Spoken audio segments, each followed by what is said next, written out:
হ্যাঁ, রেডি। শুধু দর্শক, আমি খন্দকার মাসুদুজ্জামান, জাতীয় প্রেস ক্লাবে আজকে বিশেষ কিছু ভাগ্যক্রমে আমরা এদেশের যারা ডাক্তার জগতে তাদের অবদান অত্যন্ত আকাশচুম্বী পর্যায়ে যারা নিয়ে গেছেন, ঠিক তাদের মধ্যে একজন ব্যক্তি। আমি আজকে তার সঙ্গে কিছু সাক্ষাৎ আমাদেরই একজন ভাই, একজন বন্ধু এবং একজন ডাক্তার, যিনি সহযোগী অধ্যাপক ভাস্কুলার সার্জারি। উনি এই বিষয়টা নিয়ে আমরা দেখেছি যে আজকাল ইন্টারনেটের যুগ হয়, ফেসবুকের যুগ হয় এবং ইউটিউবের যুগ হয়। রুগীদের নিয়ে কী ধরনের সমস্যা এবং এই রুগী কতদিন লাগবে, কিভাবে তার সুস্থতা ফিরিয়ে আনা যায়, এই জিনিসগুলো উনি দেখিয়েছেন, যেটা আসলে আমাদের কাছে নতুন মনে হয়েছে। যে ডাক্তাররা তো পয়সা নিয়ে ভাবনা করে, তারা তো এইভাবে প্রকাশ করে না, কারণ রুগীকে তার কাছে পেতে চায় এবং সেখান থেকে এই যে একটা ব্যবসা, সেই ব্যবসার প্ল্যানে কিন্তু উনি জানবেন। দেখা গেছে যে এই রোগ হলে কি করতে হবে, তার কি সহজ চিকিৎসা আছে, কোথায় কোথায় যেতে হবে। এটা সত্যি একটা আমাদের জন্য, দেশবাসীর জন্য, বিশ্ববাসীর জন্য একটি ভালো একটা দিক।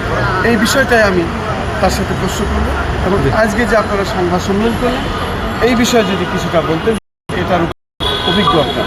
জি, ধন্যবাদ আপনাকে।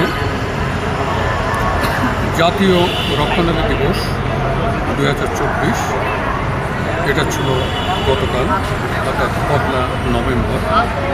এ পর্যন্ত বাংলাদেশের জাতীয় রক্তদান দিবস এটা পালন করা হয়নি। এই প্রথম আমরা আমাদের ভাস্কুলার সোসাইটির পক্ষ থেকে আমাদের যে বিভিন্ন জায়গায়, বিভিন্ন হসপিটালে ভাস্কুলার সার্জারি ডিপার্টমেন্ট যেখানে যেখানে আছে, সেখানে আমরা এটা পালন করেছি।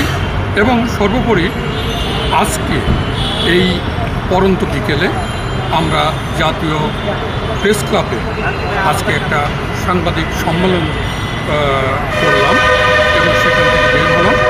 কারণ আমাদের বিষয়টা ছিল যে ভাস্কুলার রোগ সম্বন্ধে আসলে মানুষের কোনো একটা ধারণা নাই।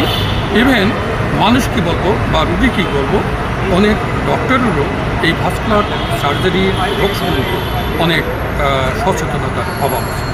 সুতরাং আমরা এই বিষয়টা আপনারা যারা এদেশের একটা বিবেক যারা সাংবাদিক আছেন, তাদের মাধ্যমে আমরা বিভিন্ন প্রান্তে ছড়িয়ে দিতে চাই। সেটা হতে পারে শহর, হতে পারে গ্রাম, হতে পারে প্রান্তিক পর্যায়ে গ্রাসরুট লেভেল, যেটা সেই সমস্ত জায়গায় রক্তনালী কী, রক্তনালীর ডিজিজ কী এবং কোন কোন সমস্যা হলে আমরা একটা রক্তনালীর ডিজিজ বলবো, এই সমস্ত বিষয় নিয়ে ছড়িয়ে দেওয়ার জন্যই আসলে আলটিমেটলি আমাদের এইখানে আসা, এই সংবাদ করা। জি, অনেক ধন্যবাদ। অনেক অনেক ধন্যবাদ আমাদের পক্ষ থেকে এরকম একটি বিশাল এবং ভালো সুন্দর একটি অনুষ্ঠান করার জন্য। ধন্যবাদ আপনাকে।